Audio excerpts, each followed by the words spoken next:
ஒரு நிகழ்வை முதலிலே சொல்லி நான் என் உரைக்கு வருகிறேன். இது நடந்த உண்மை. ஒரு கல்லூரி வளாகத்தில் ஒரு கவியரங்கம் நடக்கிறது. கவியரசர் கண்ணதாசன் அந்த கவியரங்கத்தினுடைய தலைமையை நிகழ்த்தி கொண்டிருக்கிறார். கல்லூரி பிள்ளைகளெல்லாம் கவிதை வாசிக்கிறார்கள். கடைசியில் கண்ணதாசன் அவர்கள் கவிதை படிக்கிறார். கண்ணதாசன் அவர்கள் கவிதை வரிகளை படிக்கிற போது ஒவ்வொரு வரிக்கும் கூட்டத்தினர் கைதட்டுகிறார்கள், ஆரவாரம் செய்கிறார்கள். அந்த கவிதையை வாசித்து முடித்த பிறகு கண்ணதாசன் சொன்னார், எனக்கு முன்னால் கவிதை வாசித்தானே அந்த தம்பி உங்கள் கல்லூரி மாணவர், அவர் வாசித்த கவிதைக்கு நீங்கள் அதிகமாக கைதட்டவில்லை. ஆனால் அந்த கவிதை நான் எழுதியது. ஆனால் நான் படித்து கொண்டிருக்கிற கவிதை அந்த மாணவன் எழுதிய கவிதை. ஆனால் வரிக்கு வரி கைதட்டுகிறீர்கள். இதிலிருந்து உலகத்திலிருந்து நான் கற்றது என்னவென்றால், சொல்லுவதை விட சொல்லுகிறவர் யார் என்று பார்ப்பதைத்தான் உலகம் பார்க்கிறது என்பதை நினைத்து பார்க்கிறேன். நிறைய வளர்ந்து வருகிற பேச்சாளர்களுக்கு இதெல்லாம் ஒரு பாடம். உழைக்காமல் எந்த உயரத்தையும் நாம் எட்ட முடியாது. தேடினால்தான் உலகம் நம்மை தேடும். தேட மறந்தால் உலகமும் மறந்துவிடும். அழகான பேச்சு. நம்ம சொல்கிறது ஒரு கதை. இன்றைக்கெல்லாம் யார் கதை சொல்கிறாங்க? அன்றைக்கி கூட பையன் கேட்டான், குழந்தை, அம்மா தூக்கம் வரலம்மா, ப்ளீஸ்மா, உனக்கு தான் நிறைய கதை தெரியுமா, ஒரு கதை சொல்லுமா. நான் வாழ்ந்த கதையை சொல்லவா, வந்த கதையை சொல்லவா, எந்த கதைடா சொல்கிறது? அதெல்லாம் எனக்கு தெரியுமா. சொந்த வேறு ஏதாவது கதை சொல்லுமா. உங்கள் அப்பா லேட்டாக வருவான், ஏன் லேட்டுன்னு கேட்பேன். கதையாக சொல்லுவான். ரெண்டு பேரும் கேட்டுன்னு தூங்கலாம், கொஞ்சம் பொறுமையாடுறான்னு. கதை சொல்கிற காலம் போச்சே சார். நம்மளாம் சின்ன பிள்ளையாக இருக்கும்போது பாட்டிக்கிட்டு கதை கேட்ட மண்ணையா அந்த மண். இன்றைக்கி கதையெல்லாம் பார்க்குற காலம். மாமியாரை எப்படி கொல்றது, மருமகளுக்கு எப்படி வாழ விடாமல் பண்ணுறது, ரொம்ப மோசமாக போச்சு சீரியல்லாம். நிஜமாக சொல்கிறேன். இன்றைக்கி இந்த நிகழ்ச்சிக்கு வந்திருக்கிற தாய்மார்களுக்கு மட்டும் 2 வணக்கம் போடுறேன். ஏன்னா சீரியலை தியாகம் பண்ணிட்டு வர்றது லேசான விஷயம் இல்லையா. கோவில் திருவிழாவுக்கு கூட்டம் கூட்டமாக போகிற இந்த மண்ணிலே புத்தக திருவிழாவுக்கு கூட்டத்தை வரவழைத்திருக்கிற பெருமை மாவட்டந்தோறும் நடத்துகிற புத்தக திருவிழாவை ஏற்பாடு செய்திருக்கக்கூடிய நம்முடைய மாண்புமிகு தமிழக முதல்வர் அவர்களுக்கு இந்த நேரத்தில் என் நன்றியை தெரிவித்துக் கொள்ளுகிறேன். இது எவ்வளோ பெரிய விஷயம். அரசு அலுவலர்கள், கல்வித்துறை எத்தனைய ஈடுபாட்டோடு இதில் செயல்படுறாங்க. அதற்கு பிள்ளைகளுக்கு நல்ல வாய்ப்பு. படிப்பாற்றல் ஒன்று, படைப்பாற்றல் இன்னொன்று. படிப்பாற்றலுக்கும் இங்கே மரியாதை, படைப்பாற்றலுக்கும் இங்கே பெருமை. இரண்டையும் திட்டமிட்டு நாமெல்லாம் இந்த 10 நாள் திருவிழா நடக்கிறோம், அந்த புத்தக திருவிழாவை. ஆனால் இந்த 10 நாளுக்கு எத்தனை மாதங்கள் அவர்கள் நித்திரையை துறந்து திட்டமிட்டிருப்பார்கள் என்று நினைத்து பார்க்கிற போது அத்தனை அலுவலர்களுக்கும் ஒரு பாராட்டு கொடுங்கள்.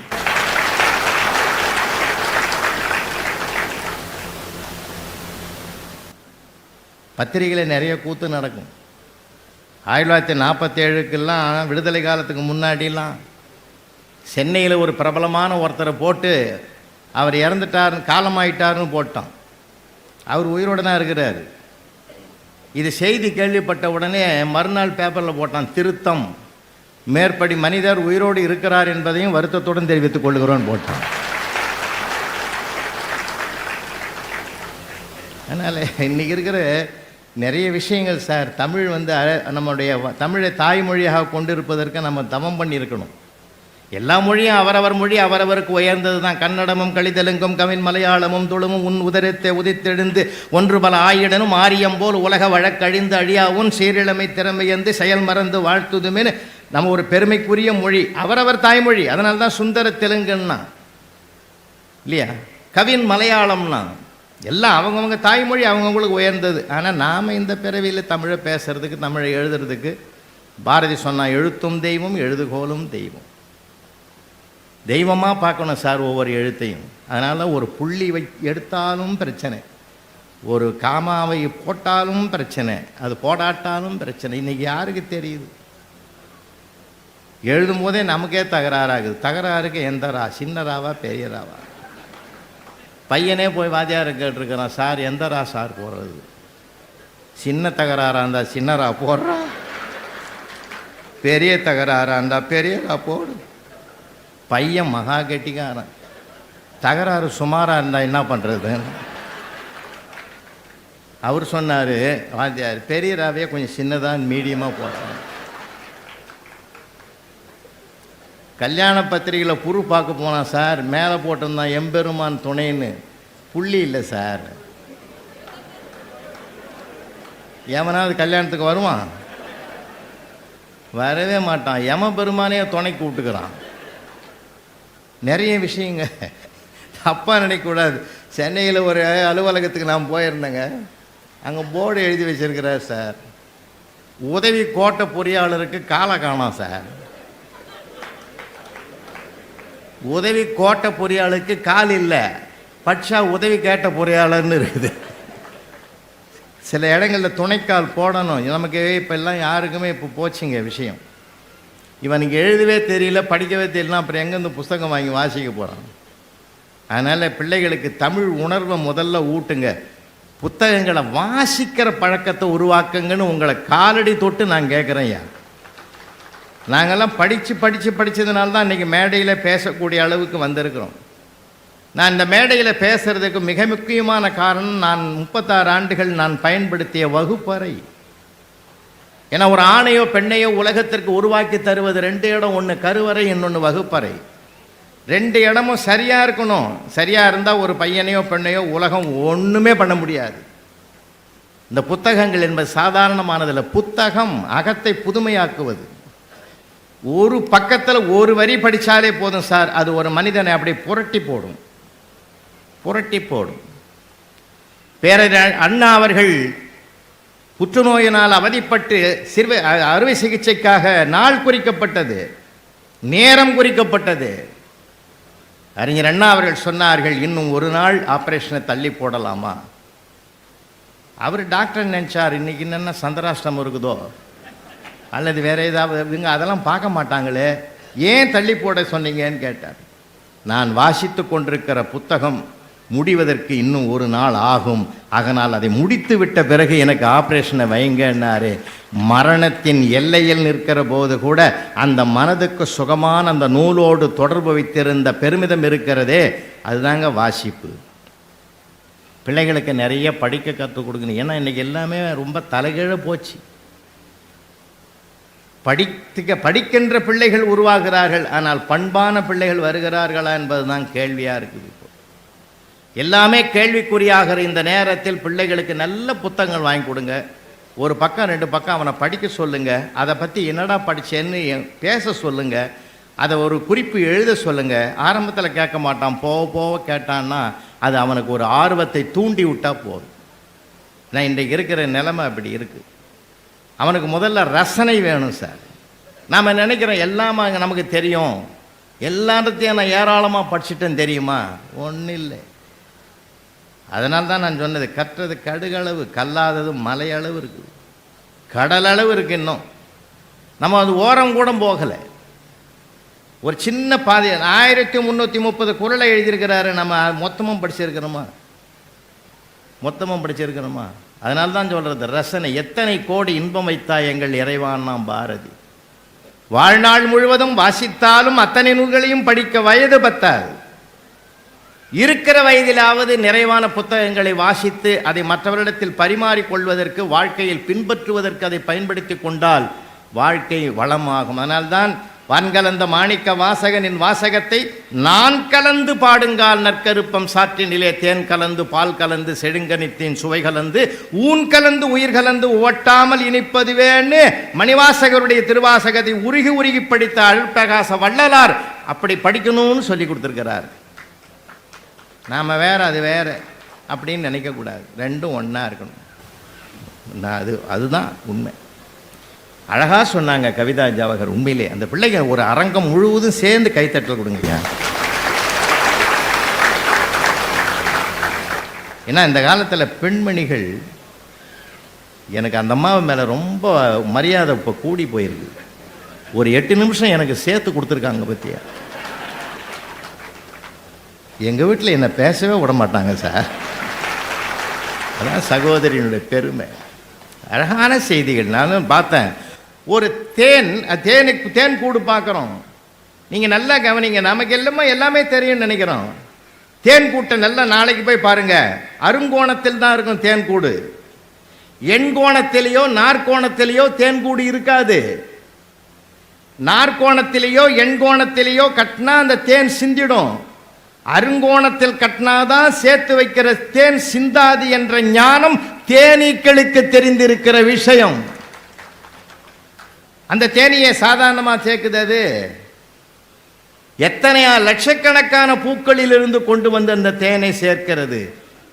கவிஞர்களும் அப்படித்தான் எழுத்துக்களாலே பல பேர் காலங்களில் உள்ள செய்திகளை எல்லாம் கொண்டு ஒரு தேன் கூடு கட்டுவது போல கட்டுறாங்க. ஒரு எழுத்தாளன் வாழ வேண்டும். அவனுடைய எதை இந்த சமுதாயத்திற்கு எடுத்து சொல்ல வேண்டும் என்று விரும்புகிறானோ அந்த விருப்பம் ஒருவருக்காவது போய் சேர்ந்து விட்டால் அந்த எழுத்தாளன் ஜெயித்து விட்டான் என்று நான் பெருமைப்படுவேன். சார், 2000 வருஷத்துக்கு முந்தி இருந்த திருவள்ளுவர் கருப்பா செவப்பா, தாடி வச்சிருந்தாரா, மீச வச்சிருந்தாரா, மொட்டை அடிச்சிருந்தாரா, உயரமா குள்ளமா யாருக்கும் தெரியாது. ஆனால் அவர் படைத்த 2000 ஆண்டுகளையும் தாண்டி கவிஞனை காலம் கொல்லும். ஆனால் அவனுடைய படைப்போ காலத்தை கொன்று வென்று நிற்கும் என்பதற்கு உதாரணம். சங்க இலக்கியங்கள், இடைக்கால இலக்கியங்கள், எல்லா இலக்கியங்களும் சார் இந்த வல்லமை பெற்றது. படிப்பாளியாக மட்டும் இருந்தால் போதாது. நம்ம எல்லாம் படிப்பெல்லாம் இப்போ பூரா மார்க் வாங்கிறது தான் படிக்கிறோம். வாழ்க்கை படிப்பு நமக்கு எவ்வளோ இருக்குது சார். நான் எத்தனையோ வருஷம் வகுப்பில் இருந்தேன். கும்பகோணம் போயிருந்தேன் சார். போன மாதம் கும்பகோணத்தில் போயிட்டு ஒருத்தரை பத்திரிகை வை கொடுக்கறதுக்காக ஒரு பெட்டி கடையில் போய் ஒரு 5 ரூபாயை கொடுத்து வெத்தலைப்பாக்கு கொடுப்பா தம்பின்னு. அவன் வெத்தலையை 3 தான் சார் கொடுத்தான். ஏண்டா ராஜா 2 சேர்த்து வைக்கக்கூடாதான்னு அவன் என்னை நிமிர்ந்து பார்த்துட்டு சொன்னான், சார் நான் குரோம்பேட்டில் உங்கள்கிட்ட படித்தேன். நான் படிக்கிற காலத்தில் 2 மார்க்கு கூட போட்டிருந்தீங்கன்னா நான் ஏன் இந்த கடை வைக்கிறேன்னா சார்.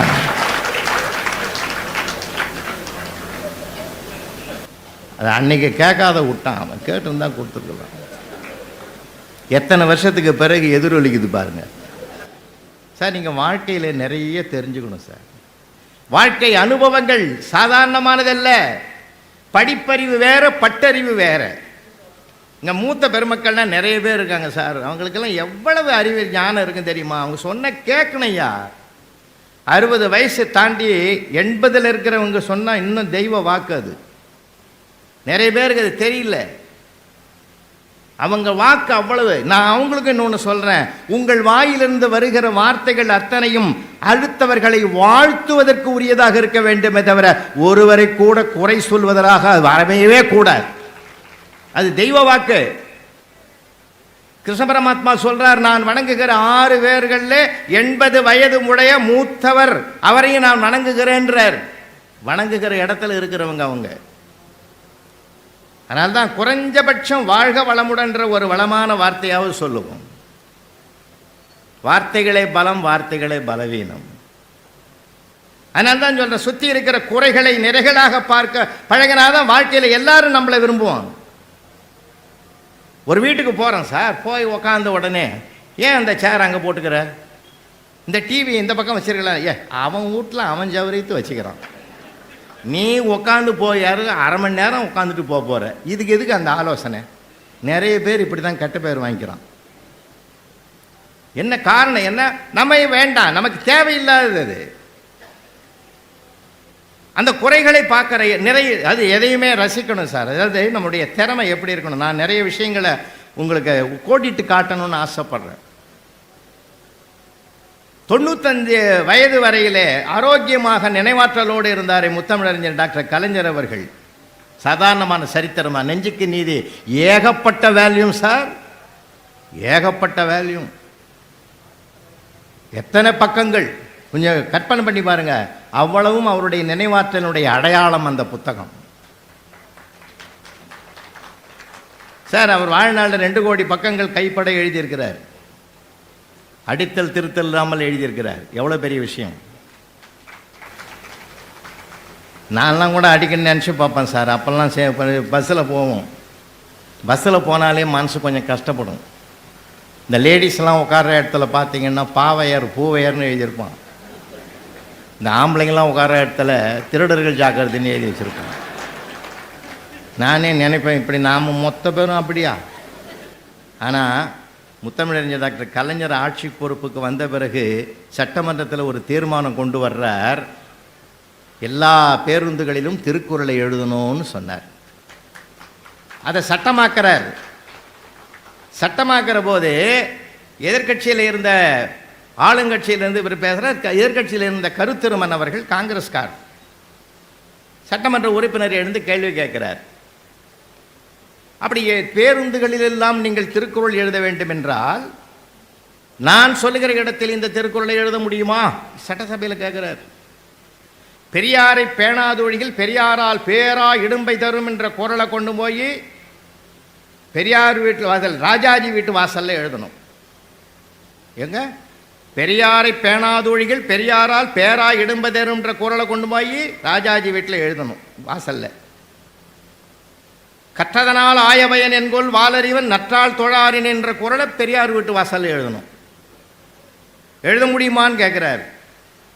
முத்தமிழறிஞர் கலைஞர் எழுந்து சிரிச்சுக்கிட்டே சொன்னார், யார் வீட்டில் எந்த குறளை எழுதுகிறோமோ கருத்திருமன் வீட்டு வாசல்ல யாகாவாராயனும் நாகாக்க காவாக்கால் சோகாப்பர் சொல்லி இழுக்கப்பட்டு என்ற குறளை எழுதணும்னு கருத்திருமனே சிரிச்சுட்டு உட்காந்துட்டார். இது எந்த புஸ்தகத்தில் எழுதியிருப்பான்? பிறவி ஞானம்.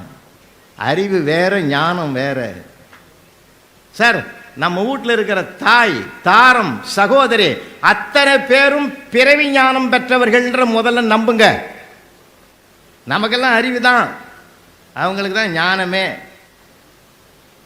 நானே கேட்டேன் சார், என் சம்சாரத்துக்கு ஜவுளி கடைக்கு கூட்டின்னு போய் 5000 ரூபாய்க்கு புடவை எடுக்கிறேன்.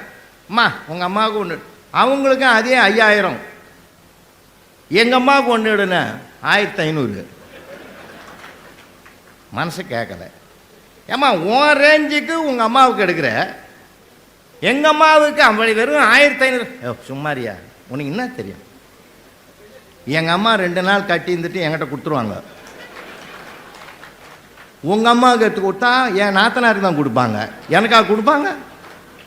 எவ்வளோ விஷயம் அது உள்ளே இருக்குது சார். இதில் ஏதாவது திருமணத்தில் என்ற தம்பதிகள் இப்படி வாழணும்னு எவனா புஸ்தகமாக எழுதுகிறான் அவங்களுக்கு. அதனால்தான் பெண்ணுக்குள் ஞானத்தை வைத்தான் புவி பேணி வளர்த்திடும் ஈசன் மண்ணுக்குள்ளே சில மூடனங்கள் மாதர் அறிவை கெடுத்தார் பட்டங்கள் ஆள்வதும் சட்டங்கள் செய்வதும் பாரினில் பெண்கள் நடத்த வந்தோம் 8 அறிவினில் ஆணுக்கு பெண் இடைப்பிள்ளை காண் என்று கும்மியடின்னு பாரதி அன்னிகை எழுதணும். மாததம்மை இழிவு செய்யும் மடமையை கொளுத்துவோம். எல்லாரையும் சமமா மதிக்கிற மனோபாவமே உயர்ந்தது இல்லையா? கல்வி எதுனா தரணும், படிப்பு அதுதானே தரணும். எவ்வளோ பெரிய சிறப்பு, எவ்வளோ பெரிய சார். எந்த இடத்துல இருந்தாலும் நாம இருக்கணும், நாம ஜெயிக்கணும். எவ்வளோ அனுபவம் தெரியுமா? அது ஒரு சின்ன நிகழ்ச்சிகள் தான் சொல்கிறேன். ஹாக்கி போட்டி நடக்குது. ஹாக்கி போட்டியில் அன்றைக்கு முதலமைச்சராக இருந்த மாண்புமிகு முத்தமிழறிஞர் அவர்கள் தான் வந்து பரிசு கொடுக்கணும். பரிசு கொடுக்கறதுக்காக வந்தவர் அங்கே என்ன ஆகிப்போச்சு, 2 பேருமே சமமாக போட்டாங்க கோலை. ஹாக்கியில் 2 டீமும் சமமாக போட்டாங்க. உடனே என்ன பண்ணாங்க, டாஸ் போடுறாங்க. ஒரு நாணயத்தை சுண்டி விடுறாங்க. உனக்கு என்ன வேணும்? ஒரு டீம் பூ கேட்டான். இன்னொருங்க என்ன வேணும்? ஒரு டீம் தலை கேட்டான். பூ கேட்டவனுக்கு விழுந்து போச்சு. பூ பூ கேட்டவன் டீம் ஜெயிச்சிட்டுது, பரிசு கொடுத்தார். பரிசு கொடுக்கும்போது என்ன, எல்லாரும் யாரும் மனசு நோகக்கூடாதில்ல, அவனும் என்ன வார்த்தை சொன்னார் தெரியுமா? இது நாணயமான வெற்றி, நாணயத்தால் வந்த வெற்றி. தலை கேட்பது வன்முறைதானே, தலை கேட்பது வன்முறைதானே, அதனால் பூ கேட்டவர்கள் ஜெயித்தார்கள்னு சொன்னார். என்ன அழகான பார்வை பார்த்தீங்களா சார்? எதையுமே நம்ம பார்க்குற பார்வையில் தான் சார் உயர்வும் தாழ்வும் தெரியும். உண்மையா இல்லையாங்க? அதுதான் சொன்னாங்க கவிதா ஜோன். மனம் அதுதான் உயரத்தையும் பார்க்கும், தாழ்வையும் பார்க்கும். வெள்ளத்தனைய மலை நீட்ட மாந்தர் தான் உள்ளத்தனையது உயர்வு. எண்ணிய எண்ணியாங்கு எய்தவர் எண்ணிய திண்ணியராக பெறின். அப்ப என் மனம்தான் என் உயரத்துக்கும் தாழ்வுக்கும் காரணம் என்றால் சிந்திச்சு பார்க்கணும். நீங்க ஆட்டோக்காரரை கேட்டு பாருங்க, ஆட்டோக்கார தம்பியை கேளுங்க. பக்கத்து தெருவுக்கு தான் நீங்க போக வேண்டியிருக்கும். ஆனா அவர் என்ன சொல்லுவார் தெரியுமா? சார் எவ்வளோ தூரங்கள் தெரியுமா, எங்கெங்க போய் சுத்தின்னு வரணும் தெரியுமா அப்படின்னுவார். ஆனால் ரயில் எஸ்டேட் கேளுங்க, பள்ளிக்கு அருகில், மருத்துவமனைக்கு அருகில், எல்லாத்துக்கும் அருகில் 15 கிலோமீட்டர் தூரம் இருக்கும். இருந்தாலும் அவர் அருகில் அருகில்னு சொல்லுவார், இவர் அருகில் இருப்பதை தூரம் தூரம்னு சொல்லுவார். அவர்கள் பார்க்கிற பார்வையில தான் உயர்வும் தாழ்வும் இருக்கிறது. நம்ம மனசு, அம்மா சொன்னாங்க, நான் உண்மையில் சமீபத்தில் ஒரு யூடியூப்பில் ஒன்று பார்த்தேன், ரொம்ப மகிழ்ச்சியாக இருந்தது. என்னமான சிந்தனைன்னு நினச்சி பார்த்தேன். இருந்தாலும் அதை உங்களுக்கு கேட்டிருப்பீங்க, இருந்தாலும் உங்களுக்கு நான் சொல்கிறேன். ஒருத்தர் 5 மணிக்கு ஃப்ளைட்டு, 5 மணிக்கு ஃப்ளைட்டு பிடிக்கிறவர் என்ன பண்ணார், 2 மணிக்கு எழுந்தால் தான் 3 மணி நேரத்துக்கு முன்னாடி இருக்கணும். இன்டர்நேஷ்னல் ஃப்ளைட் போகணுன்னா 3 ஹவருக்கு முன்னாடி நிற்கணும். 1 ஹவர் ஆகும் அவர் வீட்டிலேருந்து போகிறதுக்கு. டிரைவர்கிட்ட சொன்னார், நீ 2 மணிக்கு வந்துருப்பா, நான் 3 மணிக்கெலாம் அங்கே இருக்கணும் அப்படின்னு. 2 மணிக்கு வரேன்னு சொன்ன டிரைவரு 2:30 மணிக்கு வராரு. அரை மணி நேரம் லேட்டானதுனால கொதிச்சு பிபி ஏறி எல்லாம் போய் அந்த ஆள் தலைகீழ பேச ஆரம்பிச்சிட்டோம். போச்சு பயணமே, போச்சு பயணமே, போச்சு பயணம். எப்படியோ ஒன்று நான் சீக்கிரம் கொண்டு போய் விட்டுறேன்னா, போகிற வழியில் பல்லாவரம் தாண்டதுக்குள்ளே ஒரு டயர் பஞ்சர் ஆகி போச்சு. நொந்து நூலாயிட்டான் அந்த ஆள். இன்னைக்கு போச்சுரா, எல்லாமே கூட்டு சேவராகிட்டான், இப்படி பண்ணிட்டானேன்னு. அந்த நேரத்தில் ஒருத்தன் பைக்கில் வந்தவன், ஐயா உங்கள் அவசரம் புரியுது, ஏதோ ரொம்ப டென்ஷனாக இருக்கீங்க, எங்கே போகணும்? ஏர்போர்ட்டா? உட்காருங்க, நான் கொண்டு போய் விட்டான் சார். செக்கின்லாம் முடிஞ்சது, எல்லாம் டிக்கெட் உள்ளே இது வாங்கி உள்ளே போயிட்டார். ஃப்ளைட்டில் போய் உட்கார்ந்தார். உட்கார்ந்த போது நினச்சார், தெய்வம் முதல்ல சோதிச்சுது. அரை மணி நேரம் அந்த படுபாவி லேட்டாக வந்தோம், சரிதான்னு போனோம்னா டயர் போயிட்டுது.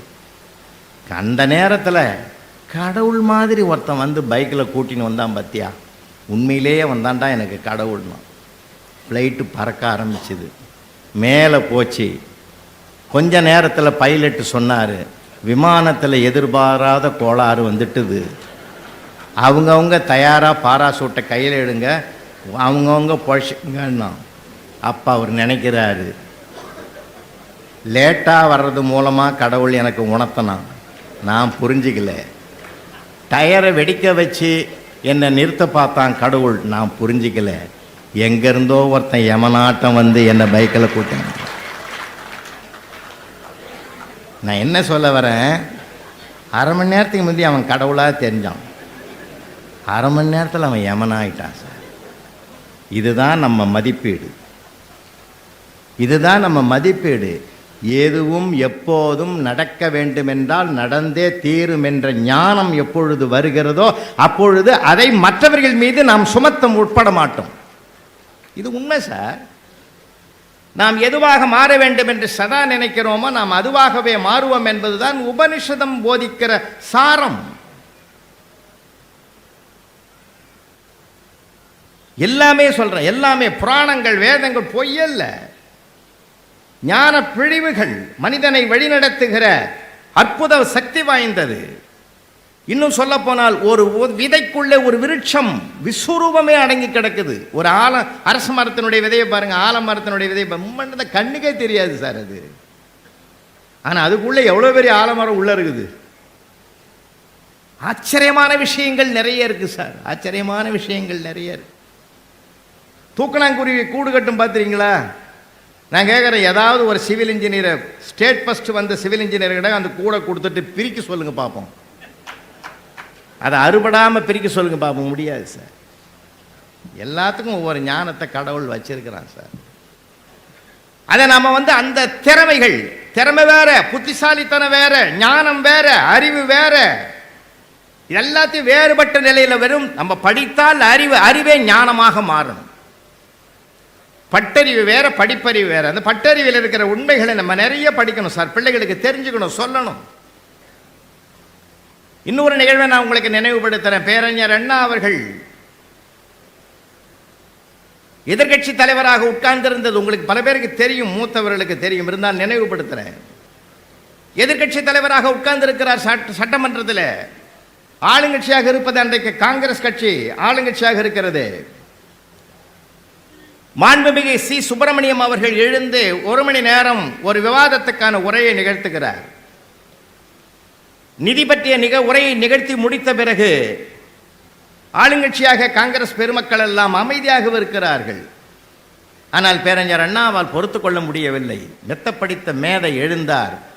மாண்புமிகு அமைச்சர் அவர்கள் ஆற்றிய உரை இயேசுநாதர் மலைப்பொழிவு செய்தது போல் இருந்தது என்று கௌரவம் கொடுத்து பாராட்டினார். எல்லோரும் கைத்தட்டினார்கள். ஆனால் மாண்புமிகு சி. சுப்பிரமணியம் எழுந்தார். என்னை எதிர்க்கட்சி தலைவர் இயேசுநாதர் என்று சொன்னது பெருமையாக இருக்கிறது, என்னை சிலுவையில் அறையாமல் இருந்தால் சரியினார். உடனே பேரறிஞர் அண்ணா மெத்த படித்தவர் இல்லையா, இயேசுநாதரை சிலுவையில் அறைந்தது அவரோடு இருந்தவர்களை தவிர எதிர்க்கட்சிக்காரர்கள் இல்லைன்னார். அப்போ சிஎஸும் சந்தோஷப்பட்டார், அண்ணாவும் சந்தோஷம். எதுக்குன்னா அறிஞனை அறிஞன் மதிப்பான். நாம் ஒரு இடத்துல இருக்கணும்னா கலகலப்பு இருக்கணும் சார், கலவரம் இருக்கக்கூடாது. அதுதான் நமக்கு நிறைய கற்க வேண்டியது ஏகப்பட்டது இருக்குது சார். கொஞ்சம் நெஞ்சம் இல்லை. இவன் என்ன சொல்றது, நான் என்ன கேட்கறது? சொல்லவே சொல்லாது. நான் சொல்றது 25 வருஷத்துக்கு முந்தி கோயம்பேடில் மார்க்கெட்லேருந்து வரும் பஸ்ஸு வரும். மார்கழி மாதம் காலையில் விடிய 4 மணிக்கு பஸ் வரும். அந்த பஸ்ஸில் யார் வருவாங்கன்றீங்க? கிராமங்களுக்கெல்லாம் காய்கறியை விற்கிறது அவங்க தான் வாங்கின்னு வருவாங்க, கூடையாக வாங்கின்னு. 2 அம்மா போய் 2 கூடையில் காய்கறி வாங்கின்னு வந்து ஓடியாந்து ஒரு ஜன்னலில் ஒன்று உட்காந்து, இன்னொரு ஜன்னலில் பேக் சீட்டில் ஒன்று உட்காந்துது.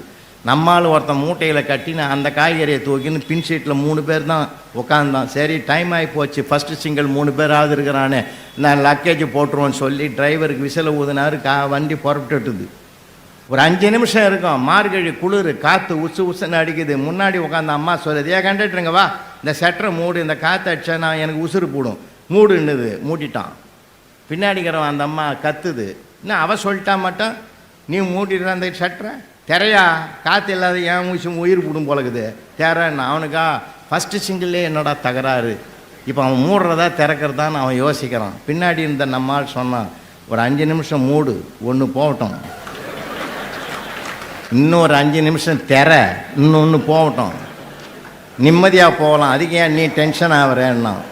அதுக்கு அவன் சொன்னார், கண்டக்டர் சொன்னார், நீ சொல்லிட்டு போடுவ, இந்த 2ம் போயிட்டாக்கா அந்த வீட்டுக்காரனுக்கு எவன்டா பதில் சொல்கிறதுன்னா, அதை பற்றி நீ கவலைப்படாத, அது நான் தான்னா. இப்போ அவனுக்குள்ளே அவ்வளோ பெரிய சிக்கல் இருக்குதுன்னு கண்டக்டருக்கு தெரியுமா?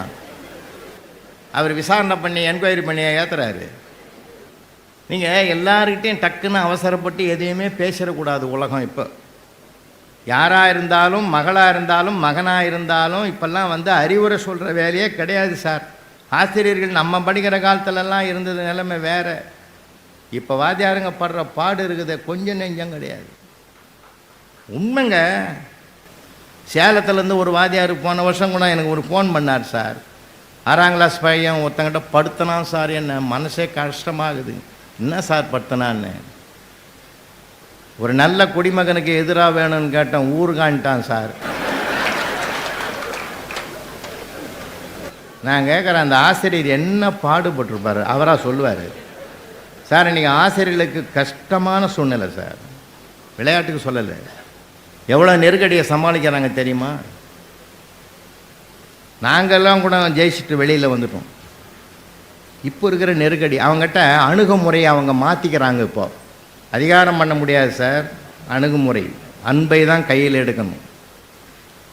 உண்மையிலேயே பல அரசு பள்ளிகளில் 100% ரிசல்ட் வாங்கி கொடுக்குறான்னா அந்த ஆசிரியர் தெய்வங்களை நான் பாராட்டுகிறேன். உழைக்காமல் வராது சார், அது உழைக்காமல் வராது. அவங்க எல்லாத்தையும் தாங்கிக்கிறாங்க சார். தாக்குதலை கூட தாங்குதலாக மாற்றி, அவமானங்களை வெகுமானங்களாக மாற்றிக்கொள்ளுகிற பக்குவம் என்று ஒன்று இல்லை என்றால் அது சாதிக்க வாய்ப்பே கிடையாது.